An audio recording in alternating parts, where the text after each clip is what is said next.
So, hello. I'm Evan, and I will be presenting this odd piece. It is not a vase or a sculpture or any of these coins. It's just this weird little cup. It's called the Rhyton in the shape of a donkey head. It's been attributed to the Greek vase painter Doris around 460 BCE. Not sure how they got that. Maybe some carbon dating. Not sure. So, it's basically at the top a bowl and then a cup on the bottom. And as you can see, it is a donkey. It's got a nice gaping mouth, and then it's been rubbed off. There was a muzzle down there, and it was probably rubbed off because the only way you can hold it is by the bottom. If you actually tried to hold by the handle and try to drink it, the ear would go in your face and you look like an idiot.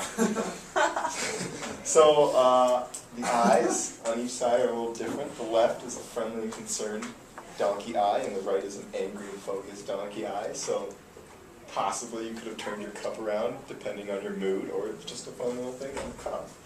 So the purpose of this cup was a cup to party with, to take to your symposium or consortium, to celebrate really anything, but Romans or Greeks just love to party. It could be a friend returning home, you just want to talk with your old friends, you could have gotten your book published, or you could have killed someone in war, like Horace describes in poem 137, like Jack described, in which they celebrate the death of Cleopatra, and kind of similar to how we celebrated the death of Osama bin Laden. So, really any reason to party.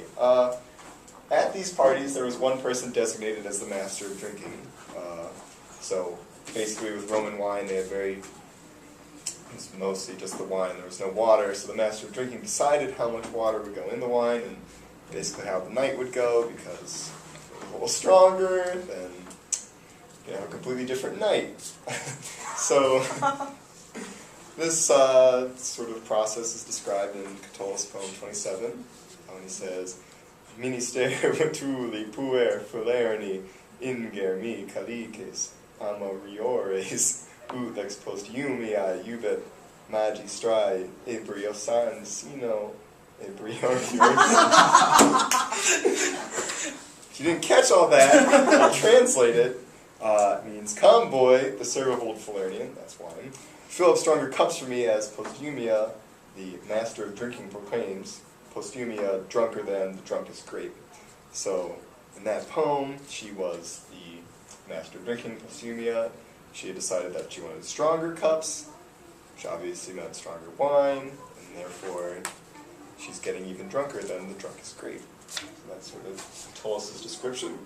So, kind of related to this theme of partying is the picture at the top, which is a Maenad, or a satyr chasing a Maenad.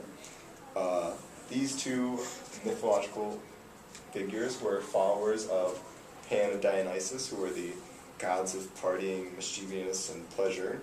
So that's sort of related to that image. It possibly could be a rape scene, that he might be running after the rape, but it's more like a revelry kind of thing, crazy, wild fun.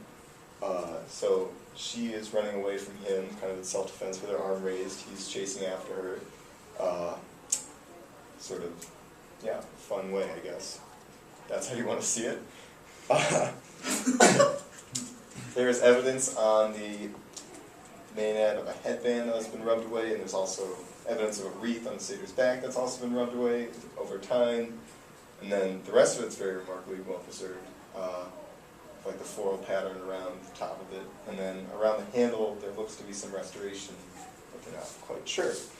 So, really this comes down to, I guess, for my project, was whether this was art or not. And really kind of comes down to whether you define, how you define art. So, the one definition I found that I thought was most common was the creation of beautiful or significant things. So, kind of puts in the idea that you have to want to create art, or you're trying to create art.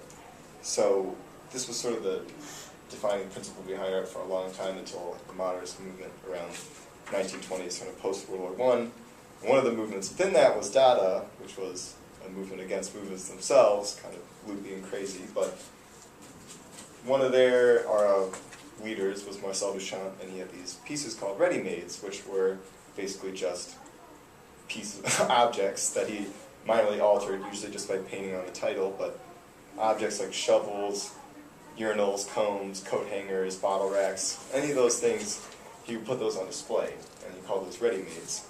So I guess a good way to define them was how the Surrealist Dictionary defined them. Said, an ordinary object elevated to the dignity of a work of art by the mere choice of an artist. So that was how they kind of defined it as art.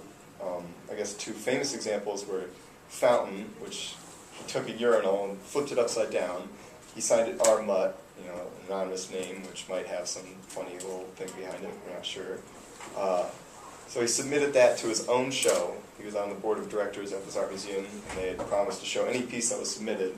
He submitted it anonymously and watched it as it was basically rejected, and so they covered it during the show and didn't actually show it, which started a whole little controversy. And then another piece of his was called Trap, which was a coat hanger with his signature on it, and he asked that it be placed in the front of the museum during the exhibition, where it was completely ignored during the whole show. So you kind of have to ask yourself what the difference between those pieces and what we might define as really art are. Because this cup and sort of those pieces are both, you know, they have a fine craftsmanship to them, they have sort of artistic curvature and obviously art on themselves, and there's something beautiful kind of within them that you don't see before until maybe it's been defined as art, but once it is, it's kind of staring you right in the face.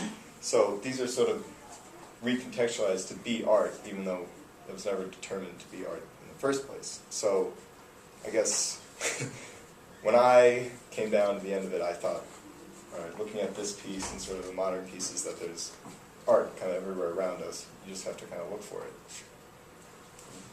All right.